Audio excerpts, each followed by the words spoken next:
रही संविधान बदलने की बात, अभी डिस्कस किया डॉक्टर साहब ने, संविधान बदलने का लेख किसी ने लिखा जो प्राइम मिनिस्टर का कोई खास इकोनॉमिकल एडवाइजर है।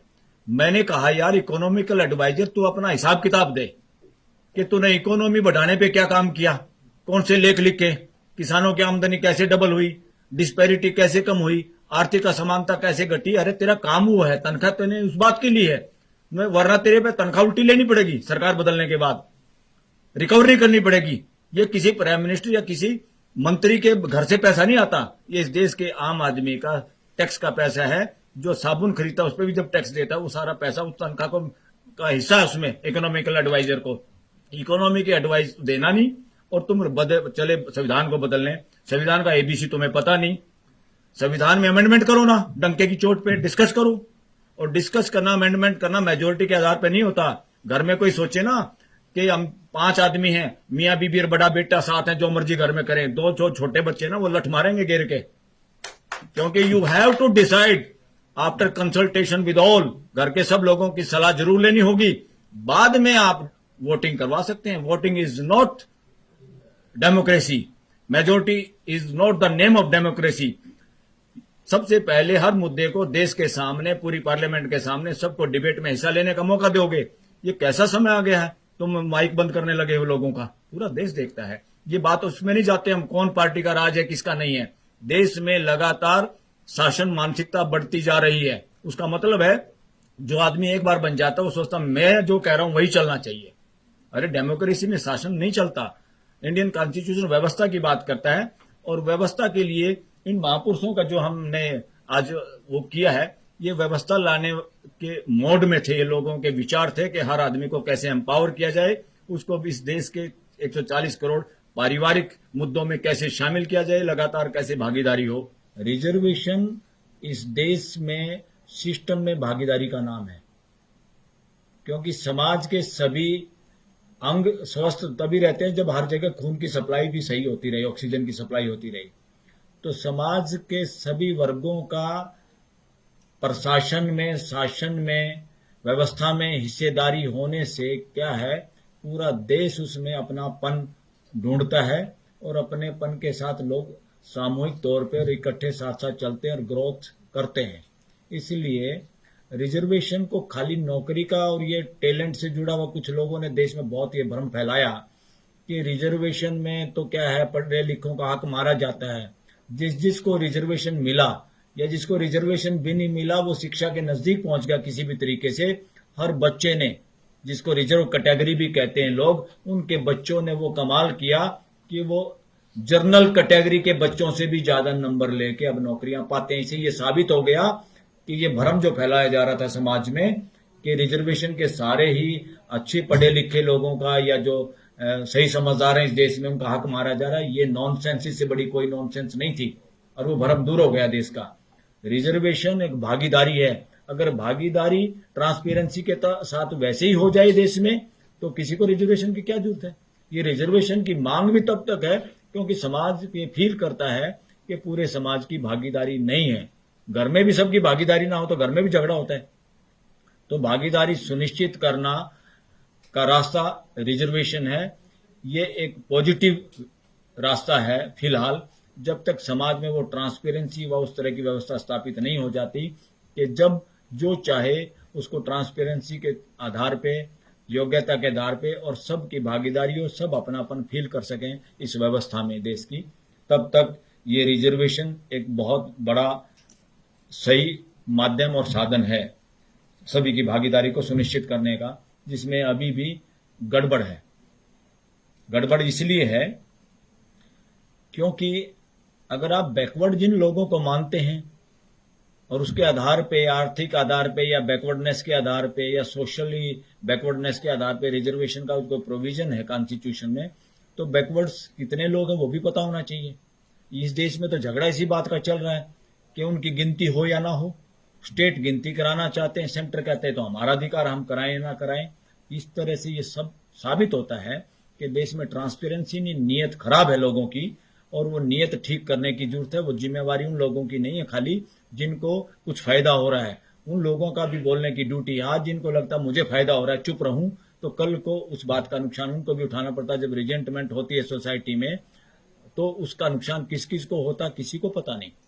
इसलिए हमेशा राइट बात के हक में खड़ा होने की duty, it is a fundamental duty of each and every citizen of India. अगर हम उस वक्त नहीं बोलते तो जब गलत कब समाज में होता है तब उसमें हमारी खुद की जिम्मेदारी होती है, किसी और की नहीं। लेजिस्लेचर जिसका काम है कानून बनाना संविधान के अनुरूप, कार्यपालिका जिसमें प्राइम मिनिस्टर से लेके ही द चीफ एग्जीक्यूटिव ऑफिसर और सारे मंत्री और सारा नीचे की bureaucracy. Number third, judicial system, judiciary. अब हो क्या रहा है, पार्लियामेंट में जो लोग हैं उनके ध्यान में ये लगातार रहता नहीं, शायद उनको पता भी नहीं, बहुत सारे लोगों को उसमें मनन मंथन चलता नहीं। जिस हिसाब से जनप्रतिनिधि चुने जाते हैं उसमें जुगाड़ करके सारा काम हो रहा है पूरे हर पॉलिटिकल पार्टी में। किसके बदले में कौन जीत सकता है, कौन किस कास्ट के वोट ले सकता है, कौन किस जाति के वोट ले सकता है। इसलिए उसमें आदमी गलत सलत कुछ भी हो चलता है, और वो गलत सलत आदमी प्रतिनिधि चुन तो जाते हैं, हमारे यहाँ चुनाव का जो भी तरीका है नो प्रॉब्लम, मगर उनके जहन में इस देश के संविधान को पूरा तो उनको पता ही नहीं ज्यादातर को। मगर उनको प्रियम्बल भी अगर याद है कि हम इस काम के लिए आए हुए हैं, जो प्रियम्बल में प्रस्तावना में जो इंडियन कॉन्स्टिट्यूशन में लक्ष्य रखा हुआ पूरे देश के लिए, पूरे देश की जनता को क्या चाहिए, पूरे देश की जनता के लिए किस तरह की व्यवस्था चाहिए, उसमें सारे न्याय की, बंधुता की, इक्वलिटी की सारी बातें हैं। अब उसमें जुडिशरी पे भी क्वेश्चन मार्क है। वो क्या क्वेश्चन मार्क है? हाई कोर्ट और सुप्रीम कोर्ट को सुओ मोटो पावर है। लोगों के फंडामेंटल राइट की सुरक्षा की गारंटी देना और संविधान को बचाना इन लोगों का काम है। ये लोग कितना काम कर रहे हैं? मैं ओपन मन से इस बात को कहता हूं, बार बार अंदर सुप्रीम कोर्ट में भी कहता हूं, 5% काम किया है। इनके 100 में से 5 नंबर है अभी तक। 75-80 साल इस देश को आजाद हो गए हैं और ये जुडिशियल सिस्टम पहले से चला आ रहा है। रिट जुरिडिक्शन जितना इन लोगों के पास है, उसके बावजूद भी क्या हो रहा है, ये काम क्यों नहीं कर पा रहे? उस प्रियम्बल में जो लिखा हो उसके अनुरूप रिजल्ट क्यों नहीं हो रहा? देश में अनइक्वलिटी बढ़ी है कि कम हुई है? इक्वलिटी की हम बात करते हैं, भाईचारा ज्यादा हुआ या कम हुआ है? अरे लिटरेसी तो बढ़ गई, मगर बाकी चीजें कहां पहुंची? फिर लिटरेसी का मीनिंग क्या है? लिटरेसी का मीनिंग क्या है? कबूतर ए एप्पल का मतलब नहीं है, या आपने ग्रेविटेशनल लॉ पढ़ लिया फिजिक्स से आप बड़े भारी साइंटिस्ट हो गए या जज बन गए, आपको पता है संविधान की सारी धाराएं आपको याद है, इसका कोई मायने नहीं है। संविधान का ऑब्जेक्ट जो है, ऑब्जेक्टिव जो उसमें तय किए हुए हैं, वो कहां तक आपने अचीव किए हैं, आपकी जजमेंट ने अचीव किए हैं। आपकी जो जजमेंट आती हैं उससे भाईचारा बढ़ रहा है, इकोनॉमिकल इक्वलिटी बढ़ रही है क्या? इस तरह के क्वेश्चन मार्क अब जुडिशरी पे भी है, और एडवोकेट लोग वोकल हो रहे हैं। वोकल क्यों हो रहे हैं? जब तक एक नहीं बोलता दूसरे भी बोलते नहीं। वकील लोग भी इन बड़े बड़े शहरों में आके जो वकालत देश की स्टेटों की राजधानी और सुप्रीम कोर्ट देश की राजधानी में करते हैं, हम सब उसी चक्कर में अपने बच्चों को पढ़ाने में और किराए देने में और इस तरह के गाड़ी घोड़े के जुगाड़ करने में लगे रहते हैं। प्रियम्बल हम भी भूल जाते हैं कि हमारा काम क्या था, हम किस काम के लिए डिग्री लेके आए थे बड़े बड़े सपनों के साथ, हम उसमें कितने कामयाब हुए हैं, और हम क्या उस दमखम के साथ अपने केस को प्लीड कर पाते हैं क्या कोर्ट के जजेस के सामने, या फंक्शन में जब वो हमें मिलते हैं उनकी दुआ सलाम राम रमी के अलावा कुछ और भी उनके कानों में बोलते हैं कि नहीं बोलते हैं? तो अब क्वेश्चन मार्क, मैं क्योंकि लॉ का स्टूडेंट हूं, मैं जुडिशरी पे क्वेश्चन मार्क करता हूं, क्योंकि मैं पार्लियामेंट का मेंबर नहीं, हम कोई ब्यूरोक्रेसी में नहीं है, मंत्री संतरी नहीं है। हर वकील ये जुडिशरी से पूछे कि भाई 2 अंग खराब थे, जब लीवर किडनी खराब हो रही थी, अरे हर्ट तेरा क्या हाल हुआ, तू भी बैठ गया। तो इनको, हर जज को, हर सुप्रीम कोर्ट को और हाई कोर्ट को क्वेश्चन मार्क करना अब वकीलों का काम है। एक अकेला चीफ जस्टिस संविधान को लागू करने के जुगाड़ में है, कोशिश में है। वो चीफ जस्टिस चंद्रचूड़ के बारे में कहा, ओपनली अब लोग वोकल हो गए हैं जजों के बारे में, सुप्रीम कोर्ट के बारे में। और सुप्रीम कोर्ट में हमारे यहाँ क्या होता है, सुप्रीम कोर्ट में जज वो आते हैं कि किस हाई कोर्ट का जज का रिप्रेजेंटेशन नहीं है। तो हमने बल्कि जस्टिस गवई के सामने एक दिन प्रोग्राम में, डॉक्टर अंबेडकर का जन्मदिन की जयंती हमने मनाई थी सुप्रीम कोर्ट लॉन्ज में, वहां ओपनली कहा था ये धंधा, गोरख धंधा बंद करो सर। बोले क्या कि जो जज है भाई, यहां पंजाब हरियाणा हाई कोर्ट का रिप्रेजेंटेशन नहीं है, अब ये बात छोड़ दो आप, किस हाई कोर्ट का रिप्रेजेंटेशन है। अब इस बात का ध्यान रखो किस समाज के अंग का रिप्रेजेंटेशन नहीं है सुप्रीम कोर्ट में। ये गदर फंड नहीं चलेगा अब इस देश में। तो उसके लिए हम सबको वोकल होना पड़ेगा, इकट्ठे होना पड़ेगा। देन जब प्रेशर बनाते हैं, जब बात को रखते हैं बार बार, तब इंप्लीमेंट होती है। और बड़ी बात यह है कि जब इक्वेलिटी और डिग्निटी की बात करते हैं, प्रोफेसर रतनलाल जीते जागते उदाहरण हैं, जो अपने कॉलेज में इनकी प्रमोशन तक रोकने का काम सिस्टम कर रहा है। सिस्टम में अभी इक्वेलिटी, आदमी को आदमी की तरह ट्रीट ही नहीं किया जा रहा। और जब दिल्ली में, देश की राजधानी में, और दिल्ली यूनिवर्सिटी के नामे ग्रामीण कॉलेज में ऐसा हो रहा है, तो हम अंदाजा लगा सकते हैं देश के दूर दराज इलाकों में क्या हो रहा है। ये बहुत चिंता का विषय है। अगर अन्याय एक के साथ होता है तो समझो अन्याय पूरी दुनिया के साथ हो रहा है। और उसी के साइड इफेक्ट हैं जो समाज के अंदर घर्षण के रूप में, लड़ाई झगड़े के रूप में और फसादों के रूप में समय समय पे निकलते हुए नजर आते हैं। बहुत सारी चीजें इकट्ठी होती है मानसिकता में, तब जाके कोई छोटी सी चिंगारी बड़े उपद्रव में बदलती है देश और दुनिया के अंदर। इसमें कोई दो राय नहीं। अभी तक हमारे देश में जितनी भी यूनिवर्सिटीज हैं, इनमें चलन ही नहीं रिसर्च करने का। क्या रिसर्च करने का? हमारे वकील लोग भी अपने बच्चों को इंग्लैंड में, यूएस में, बाहर की यूनिवर्सिटियों में एलएलएम कराने में गर्व महसूस करते हैं इंडिया की बजाय। क्या कारण है? वहां पर यूनिवर्सिटीज में रिसर्च होती है, अपनी हाई कोर्ट और सुप्रीम कोर्ट की जजमेंट्स पे रिसर्च करते हैं प्रोफेसर, वो पब्लिश होती है और ओपन डिबेट होती है, बाहर आती है कि किस मुद्दे पे सुप्रीम कोर्ट के या किसी हाई कोर्ट के, विदेशों की बात कर रहा हूं मैं, कि जजमेंट में आपस में क्या गड़बड़ है, जो पर्टिकुलर लोगों के साथ उसने बिहेवियर रीजनिंग गलत दी और दूसरे में कुछ फेवर किया। हमारे यहाँ ये प्रचलन अभी कम है। अदरवाइज तो बहुत सारी ऐसे जजमेंट है सुप्रीम कोर्ट के, हाई कोर्ट्स के, जिसको अगर ध्यान और रिसर्च किया जाए यूनिवर्सिटीज में, ये पाएंगे कि गरीब तबका जो है उसके साथ उन्हीं जजों ने या उन्हीं कोर्टों ने के फैसले कुछ अलग हैं, और जो प्रभावी लोग हैं उसी मुद्दे पे, उन्हीं पॉइंट्स पे, उसी लॉ पे, उसी धारा में जजमेंट्स अलग हैं। वो बस ऐसे हैंडल घुमा देते जैसे गाड़ी का हैंडल मोगा है, राइट और लेफ्ट हो गए, लोगों को पता नहीं चलता। लोग ये सोचते रहते हैं हाई कोर्ट की जजमेंट है, सुप्रीम कोर्ट की जजमेंट है, इससे आगे क्या करें। अब लोगों को, वकीलों को भी, नए स्कॉलर्स जो नए स्टूडेंट हैं, उनको ये देखना होगा किस जजमेंट में सेम जूरिस्प्रूडेंस को लागू नहीं किया गया। Supreme court bar association, high court bar association के भरोसे भी रहने की जरूरत नहीं है। अलग बॉडी बना के भी वोकल होने की जरूरत है। और मैं तो कहता हूं जरूरत है इस वक्त प्रेस कॉन्फ्रेंस करने की भी। सच्ची बात पे कोई कंटेम्प्ट नहीं होता। If you are speaking truth there is no contempt. फिर किसी जज का इंडिविजुअल भी अगर करप्शन के या गलत आचरण का कुछ हमारे पास सबूत है, उसका भी कोई कंटेम्प्ट नहीं होती। ये भय इस देश को खत्म करना होगा, खासतौर पर वकील समाज को। जमानतों के केस में भी अक्सर वकील लोग डिस्कस करते हैं।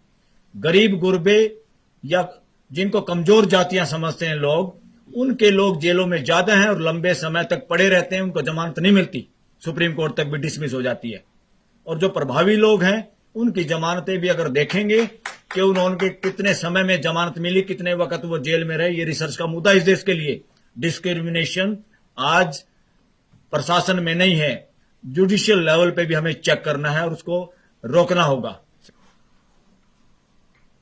इसी का नाम है राइट टू एक्सप्रेशन, कि आदमी के जो विचार हैं या जो मन में है वो परिवार के सामने कह पाए और परिवार पेशेंस के साथ उसको सुन पाए, रिएक्शन ना करे, रिस्पॉन्स दे। यही राइट टू एक्सप्रेशन है। अब हो क्या रहा है, इस राइट टू एक्सप्रेशन के लिए हमने प्रोग्राम किया था कुछ दिन पहले। उससे पहले पूरे देश में यह स्थिति थी को खुल के बोलना ही नहीं चाह रहा था। अब ये सोचते हैं भाई खुल के कौन बोलेगा, खुल के कोई देश में सत्ता पक्ष विपक्ष ही नहीं बोलेगा, ये देश के आम लोग बोलेंगे। तो हमने एक राइट टू एक्सप्रेशन पे प्रोग्राम किया और उसमें सभी जो सुप्रीम कोर्ट के अंदर लाइसेंस शुदा पत्रकार बैठे हैं, टीवी के, इसके प्रिंट मीडिया के, सबको हमने निमंत्रण दिया। सब बड़े खुश हुए।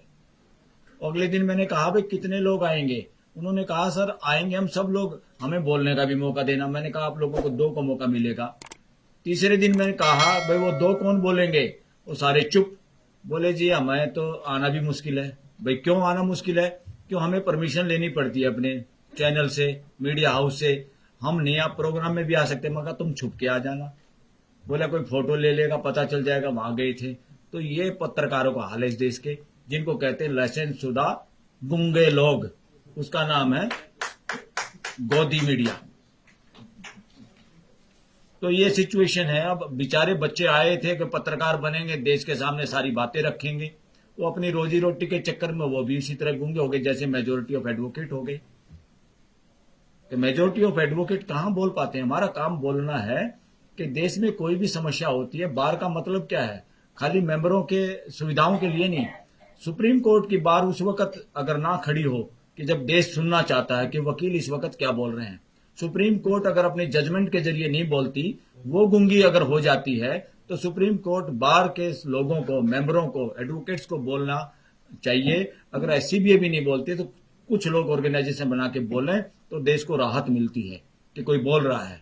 यहां से अगर आवाज आती है तो जो लोग दूसरे विंग हैं देश में, जुडिशियल हो, लेजिस्लेचर हो, चाहे कार्यपालिका के लोग हैं, सबका ध्यान जाता है। सुप्रीम कोर्ट के वकील बोलते हैं कि क्या बोला है।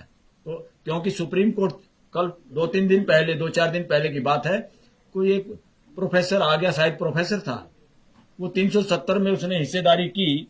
तो 370 में हिस्सेदारी के लिए उसने यहां कोई आ गया कोर्ट में, थोड़ी देर के लिए उसने आर्गुमेंट किए या कैसे अपीयर हुआ वो सुप्रीम कोर्ट में। अरे भाई कोई बात नहीं, 370 का मुकदमा है, कोई देश में जंग थोड़ा छिड़ रही है, कोई मुद्दा है सुप्रीम कोर्ट के आया, उसमें डिस्कशन से किसको डर है? क्यों डर है भाई? डर होता चोरों को, वरना कोई बात है, खुला उसमें संवाद होना चाहिए देश में। जब कोर्ट में है मुद्दा तो क्या दिक्कत है? तो पता चला जिस दिन वो बेचारा प्रोफेसर यहां अपीयर हुआ, अगले दिन उसको नौकरी से हटा दिया। ये सिचुएशन इस देश की, ये इमरजेंसी नहीं तो क्या है? वो तो शुक्र है सुप्रीम कोर्ट के चीफ जस्टिस में जो है उनकी रीढ़ की हड्डी में थोड़ा दम है, उन्होंने जिक्र किया अटॉर्नी जनरल को भी, सॉलिसिटर जनरल को भी। क्या हुआ? तो उन्होंने जब जिक्र किया तो चुपचाप जाके उसको अगले दिन रिस्टेट किया। ये तो सुप्रीम कोर्ट का चीफ जस्टिस करता है। अरे ये काम तो वकीलों को भी करना चाहिए था। पाकिस्तान को हम अपने से बैकवर्ड देश बताते हैं, पाकिस्तान का चीफ जस्टिस को वहां की सरकार हटा देती है, हटाने के बाद सारे देश के वकील सड़क पे आ जाते हैं, और हटा हुआ चीफ जस्टिस इस देश में, इस पूरे ग्लोब पे, धरती पे को भी दोबारा नहीं लगा, वो पाकिस्तान में लगा। हटाया हुआ चीफ जस्टिस दोबारा गद्दी पे बैठा लोगों के प्रेशर की वजह से। तो बताओ डेमोक्रेसी हमारे से ज्यादा कहां है? पाकिस्तान में है नहीं क्या? उसको हम ऐसे बदनाम करें? जिसकी पड़ोसी से नहीं बनती उसकी किसी से नहीं बनती। It is a fundamental duty of each and every human being. अगर हम घर में हैं, अगर हमारी पड़ोस में नहीं बनती तो हमारे अंदर कमी है। तो बार बार ये चिल्लाने से फलाना देश बुरा, फलाना आदमी बुरा, ये वो लोग करते हैं जिनके पास सॉल्यूशन नहीं है, संवाद नहीं है, हिम्मत नहीं है, जिनका हिडन एजेंडा है। वरना पड़ोसी का क्या बुरा, कुछ उसकी मान लो, कुछ अपनी मनवा लो, संवाद होगा तो सब कुछ हल होगा। वो सर एक और बात कहते थे चौधरी छोटू राम लोगों को भाषण देते वक्त कि मंडी और फंडी से बचो। मैं आपको बताना चाहता हूं उसका मतलब क्या है। फंडी का मतलब उनका था जो आस्था के नाम पे आप लोगों को दास बनाते हैं, जो उसका लॉजिकल आंसर नहीं देते या उसके आंसर देने से भागते हैं। जो लोग ये कहते हैं जो हम कह रहे हैं वो मान लो, उनका नाम उन्होंने रखा, उस वर्ग का नाम रखा फंडी। फंडी मतलब आस्थाओं को चुपचाप मान लो, और जबकि आदमी मानने वाली चीज नहीं है, आदमी समझ के मानने वाली चीज है अस्तित्व में। यही संघर्ष चलता रहा। उन्होंने एक बड़ी बात कही, और मेरा अपना निजी शोध ये है कि जहां जहां आस्थाएं लगातार जारी हैं, यानी फंड जारी है, यानी उस फंड को बढ़ावा देने वाले फंडी लोग अभी हैं, तो वहां पे मंडी हावी है, यानी कैपिटलिज्म हावी है। क्योंकि आस्था लोगों को दास बनाती है, और जहां जहां पूरी दुनिया में नजर मारो, जहां जहां आस्थाओं का ठोर ठिकाने मजबूत हैं, वहीं पे कैपिटलिज्म हावी है। क्यों? आस्था सिखाती है कि कोई ऐसा है, आपके कर्म ऐसे, इसलिए आप तो भुगतो ऐसे ही।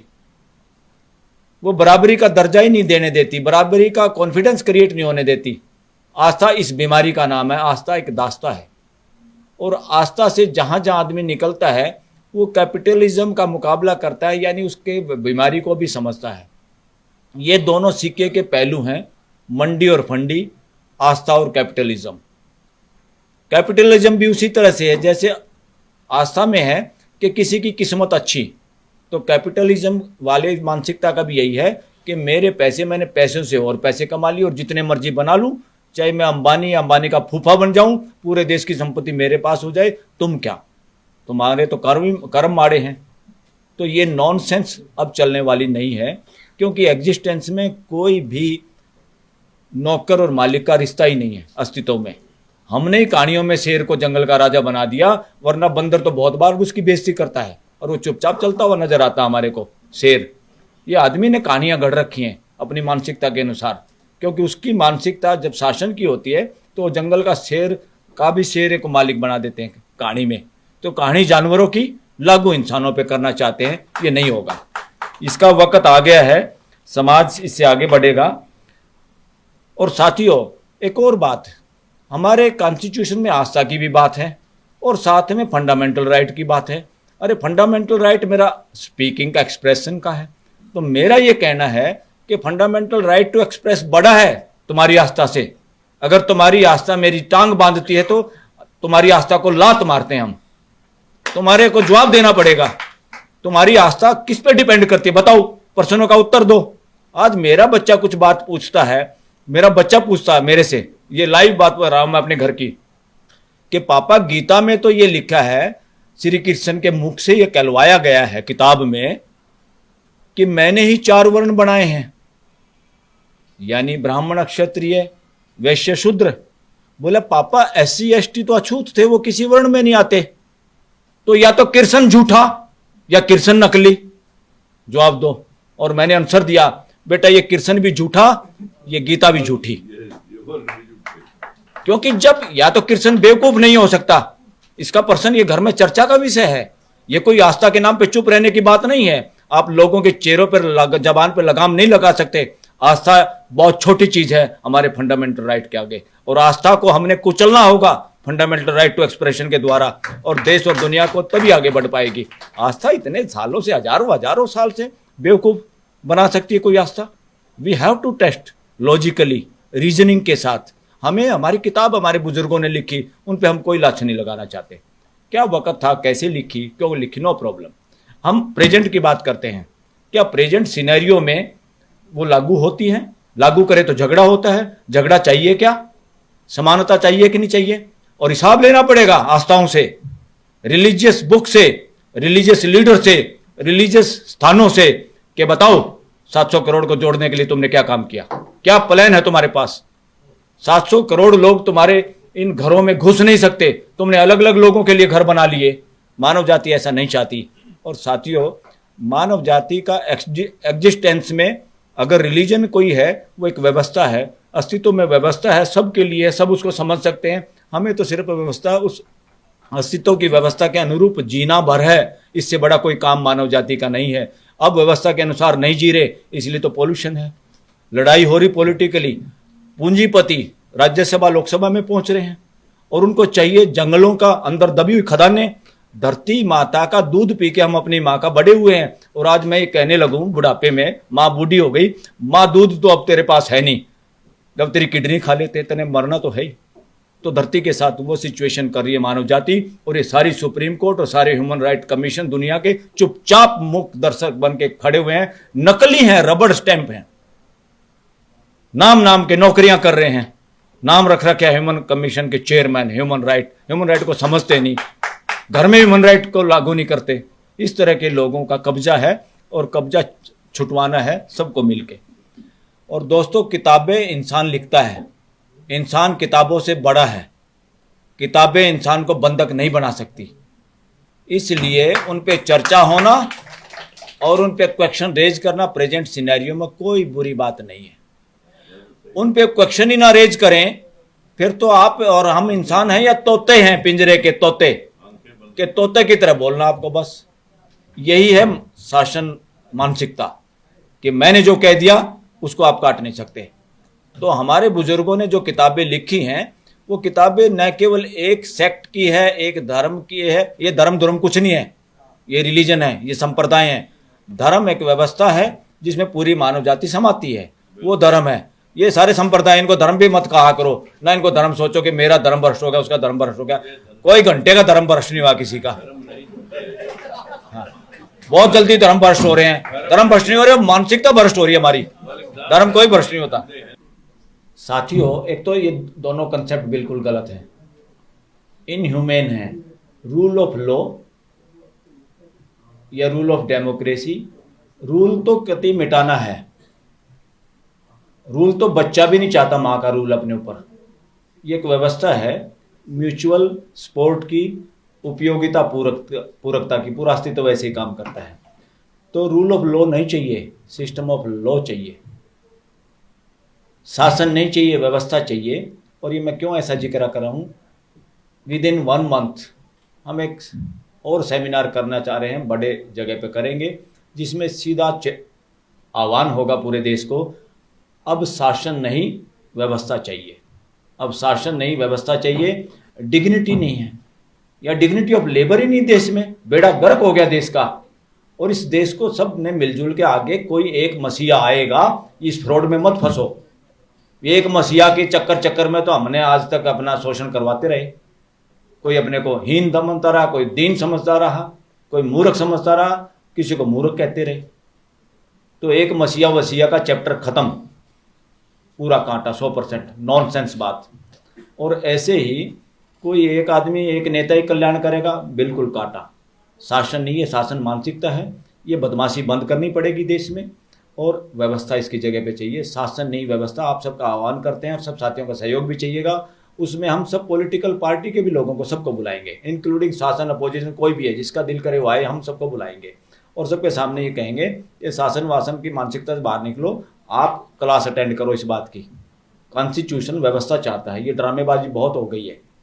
President of the India, prime minister of the India, बाकी बेवकूफ ऑफ द इंडिया है।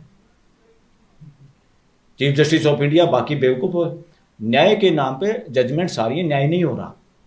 यहां पे क्या हो रहा है, जजमेंट आ रही है, 2 पड़ोसियों का झगड़ा हुआ, एक के पक्ष में फैसला आ गया, दूसरी अदालत में उल्टा हो गया, तीसरी में फिर कुछ और हो गया। सुप्रीम कोर्ट तो आते आते वो मुकदमे लड़ने वाले बूढ़े हो गए, कुछ तो मर गए। वो पड़ोसी से पड़ोसी बात नहीं कर रहा, 2 भाई बात नहीं कर रहे। सुप्रीम कोर्ट को चिंता नहीं, हाई कोर्ट को चिंता नहीं। अरे 2 भाई हैं, इनको मिलाना है, बेवकूफ हो, इनको तोड़ना नहीं है, न्याय करना है, फैसले नहीं करने हैं। तो सुप्रीम कोर्ट, हाई कोर्ट में किसी में भी कम से कम, नीचे की अदालत की तो हिम्मत ही नहीं। उनको तो ऊपर से जैसे बोलेंगे उसको फॉलो करना है। पावर है तो हाई कोर्ट और सुप्रीम कोर्ट के पास है, जो अलग रास्ता बना सकती है। अरे भाई, हमें फैसला नहीं चाहिए, हम तंग आ गए तुम्हारे फैसलों से। और इनका ठिकाना भी थोड़ा नीचे करना पड़ेगा। ये जो ऊपर बिठा रखे हैं ना, इनको बराबर में करना होगा, भागीदारी करनी होगी। इसलिए मीडिएशन अब लोगों को पसंद है। मीडिएशन में दोनों पार्टियां सामने बैठती हैं, वकील बैठता है, क्योंकि जजों ने भी समझ लिया, वो ये तो नहीं चाहते हमारी नौकरी खराब हो, वो नौकरी सुरक्षित रखना चाहते हैं। पर उनके समझ में आ गया हमारे बस का कुछ नहीं है, हम इस देश के साथ न्याय नहीं कर सकते। नौकरी कर सकते, पेंशन ले सकते हैं। और बहुत सारे जजेस तो इतनी लंबी लंबी जीभ निकाले रहते हैं आफ्टर रिटायरमेंट, अपॉइंटमेंट के चक्कर में। इंडिपेंडेंस कहाँ रहेगी भाई? जब मेरे कोई मैं जीभ निकाल रहा हूं तो मैं कैसे बोल पाऊंगा? तो सारी की सारी ये अपॉइंटमेंट, इस तरह के जो एक्ट बना रखे हैं, इनको दाना डालने के लिए सारे तो ये बकवास बंद होनी चाहिए। इसके लिए हमें बोलना पड़ेगा। एससीबीए नहीं बोलेगी। एससीबीए का प्रेसिडेंट सेक्रेटरी हो सकता ना बोलें, क्योंकि सरकार के साथ मिलके या प्रैक्टिस चमकाने के लिए मोटी मोटी फीस लेकर नोटिस कराने के जाल में उड़ जा हुआ है वकील बिरादरी। देश तो इंतजार कर रहा है कि वकील कुछ करेंगे। बातों बातों में कहते हैं आज़ादी में वकीलों ने ये कर दिया, फलाना कर दिया। अरे 75 साल की आज़ादी में क्या किया, उसका हिसाब दो देश को। पहले तो कर दिया जिसने जो करना था। खबरों में बने रहने के लिए फोरम 4 को सब्सक्राइब करें और नोटिफिकेशन पाने के लिए बेल आइकन दबाएं।